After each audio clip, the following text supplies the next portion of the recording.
Assalamualaikum warahmatullahi wabarakatuh. Saya Vera Fitria Yunika. Di sini saya akan memaparkan kembali presentasi dari kelompok 7. A. Sejarah pendidikan di Indonesia sebelum kemerdekaan. Pendidikan di Indonesia memiliki sejarah yang cukup panjang.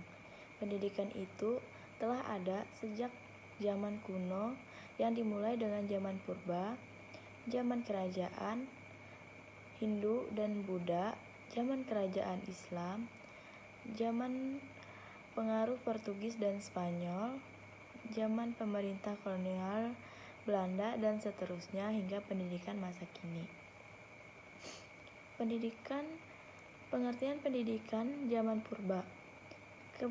Kebudayaan masyarakat pada zaman purba tergolong kebudayaan maritime.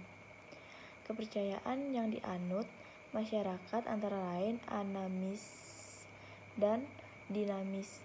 Masyarakat dipimpin oleh ketua adat, namun demikian ketua adat dan para empu atau pandai besi dan dukun yang merupakan orang-orang pandai tidak dipandang sebagai anggota masyarakat lapisan tinggi, kecuali ketika mereka melaksanakan peranan dalam upacara adat atau upacara ritual.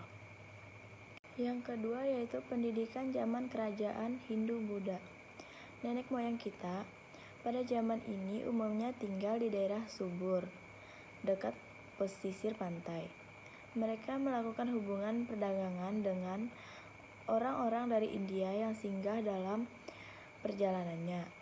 Hubungan dagang semakin lama semakin meningkat, dan seiring dengan itu keadaan masyarakat kita masuklah kebudayaan yang dibawa oleh orang-orang India, antara lain berupa bahasa, tulisan, agama, dan termasuk juga sistem pemerintahan yang berlaku di India. Nah, yang ketiga yaitu pendidikan zaman kerajaan Islam Nusantara. Pada masa ini, letak dan strategi dalam rangka pelayaran dan perdagangan kenegerian kita, berdatangan pula para saudara beragama Islam. Melalui mereka, para raja dan masyarakat pesisir memeluk agama Islam. Pada pertengahan abad ke-14, kota Bandar Malaka ramai dikunjungi para saudagar dari Asia Barat dan Jawa atau Majapahit. Yang keempat yaitu zaman pengaruh Portugis dan Spanyol.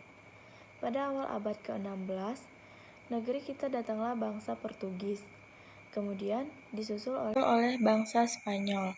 Selain untuk berdagang, kedatangan mereka juga disertai oleh misionaris yang bertugas menyebarkan agama Katolik. Pada akhir abad ke-16, mereka meninggalkan negeri ini karena sering mendapat pemberontakan, terutama dari Sultan Ternate, karena perdagangan rempah-rempah sudah tidak menguntungkan lagi, dan karena kalah dalam peperangan melawan Belanda. Yang kelima yaitu zaman pemerintahan kolonial Belanda. Pada tahun 1596, bangsa Belanda telah datang ke negeri kita. Tujuan kedatangan mereka adalah untuk berdagang. Pada tahun 1602, mereka mendirikan Fok, karena Fok merupakan badan perdagangan milik orang-orang Belanda yang beragama Protestan. Maka, selain berupaya menguasai daerah untuk berdagang, juga menyebarkan agama Protestan. Yang B. Pendidikan zaman pemerintahan kolonial Belanda. Pada tahun 1816, Komisaris Jenderal C.G.C. Reinhardt menghasilkan undang-undang pengajaran yang dianggap sebagai dasar pendirian sekolah.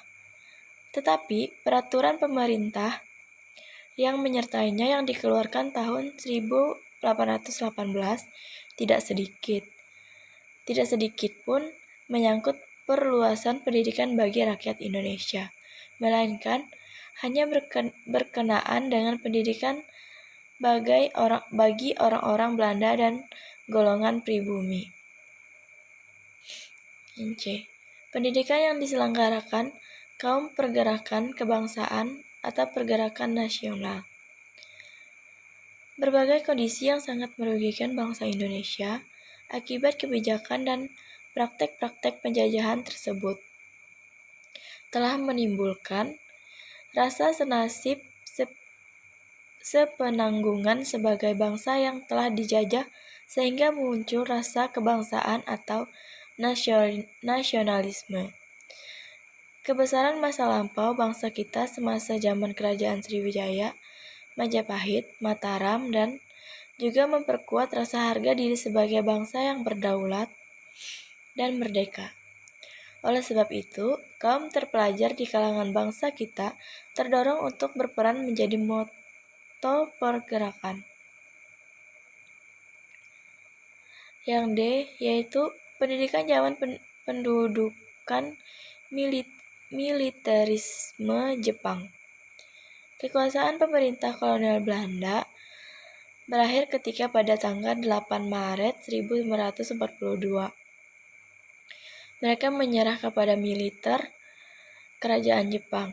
Selanjutnya, bangsa Indonesia berada di bawah kekuasaan penduduk militerisme Jepang selama hampir 3,5 tahun. Jepang menyerbu Indonesia karena kekayaan negeri ini yang sangat besar, artinya bagi kalangan perang Pasifik dan sesuai pula dengan cita-cita politik ekspansinya. Di balik itu, mereka mempropagandakan semboyan Hakko Ichu atau semboyan kemakmuran bersama Asia Timur Raya. Mereka menyatakan bahwa mereka berjuang mati-matian melakukan perang suci atau melawan sekutu demi kemakmuran bersama Asia Timur Raya dengan Jepang sebagai pemimpinnya. Cukup sekian pemaparan dari saya. Terima kasih. Assalamualaikum warahmatullahi wabarakatuh.